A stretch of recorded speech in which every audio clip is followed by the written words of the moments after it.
ആ yes. So Batman നിഞ്ചയുടെ സീക്വലായ ബാറ്റ്മാൻ നിഞ്ച വേഴ്സസ് യഹൂഷ യസുക ലീഗ് ഒരു പൊളപ്പൻ ആനിമേഷൻ സിനിമ ഇപ്പോൾ ഇറങ്ങിയിട്ടുണ്ട്. നൗ കണ്ടിട്ട് എങ്ങനെയുണ്ടെന്നൊക്കെ ചോദിച്ചു കഴിഞ്ഞാൽ കണ്ടിരിക്കാം. ബാറ്റ്മാൻ നിഞ്ച ഇഷ്ടപ്പെട്ടിട്ടുണ്ടെങ്കിൽ ഇതും നിങ്ങൾക്ക് ഇഷ്ടപ്പെടാം. കാരണം ഒരു ബാറ്റ്മാൻ ആനിമേഷനാണ്, പക്ഷെ ഒരു ജപ്പാനീസ് ആനിം എന്നൊക്കെ പറയില്ല, അതിൻ്റെ ഒരു ലൈൻ ഈ ഒരു സിനിമയിൽ ഉടനീളമുണ്ട്.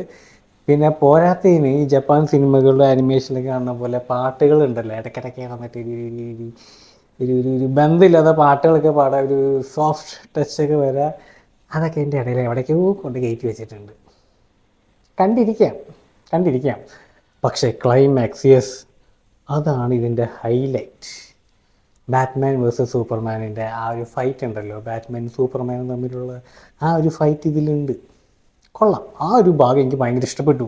നമുക്ക് ഏകദേശമൊക്കെ അറിയാം ബാറ്റ്മാൻ എന്തായിരിക്കും ഉപയോഗിക്കാൻ പോവുക സൂപ്പർമാനെ ഇതാക്കാൻ വേണ്ടിയിട്ട്. അത് തന്നെയാണ് ഇത് ഉപയോഗിക്കുന്നതും. പക്ഷേ ആ ഒരു ഇടി ഫൈറ്റൊക്കെ കാണുന്ന ഒരു സുഖം ഇതിലുണ്ടായിരുന്നു. പിന്നെ ഇഷ്ടപ്പെടാത്തൊരു കാര്യം, ഇതിൽ ബാറ്റ്മാനിൻ്റെ, അതായത് ബ്രൂസിൻ്റെ ആക്ച്വലി മുഖം കാണിക്കുന്നുണ്ട്.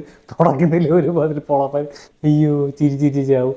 അങ്ങനത്തെ ഒരു എന്താ പറയുക, തടിയൻ്റെ മുഖം, ഇടയ്ക്ക് ആകെ ഇങ്ങനെ മാംസമൊക്കെ വെച്ചിട്ട് ഒരു സുഖമില്ലാത്തൊരു ഫിഗറാണ് കാണിച്ചത്. ഓവറോൾ റിവ്യൂസൊക്കെ അടിപൊളിയാണ്, ആൾക്കാർക്ക് ഇഷ്ടപ്പെടുന്നുണ്ട്. ബാറ്റ്മാൻ നിഞ്ചയേക്കാളും കൂടുതൽ ഇഷ്ടപ്പെട്ട മൂവിയാണെന്നൊക്കെ പറയുന്നുണ്ട്. എനിക്കെന്തോ അത്രയ്ക്ക് അങ്ങോട്ട് ദഹിച്ചില്ല.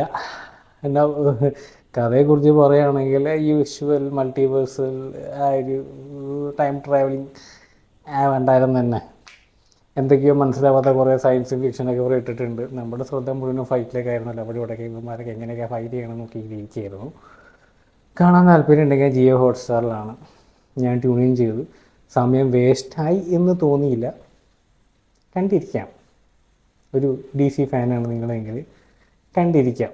അറ്റ് ദ ലാസ്റ്റ് ഒരു പ്രത്യേക യൂട്ടേണൊക്കെ വരും എന്നൊക്കെ പ്രതീക്ഷിച്ചു. പക്ഷേ പ്രത്യേകിച്ചൊന്നും ഉണ്ടായില്ല. ആ യൂഷ്വൽ ക്ലീശേ ക്ലൈമാക്സോടുകൂടി അവസാനിപ്പിച്ചു.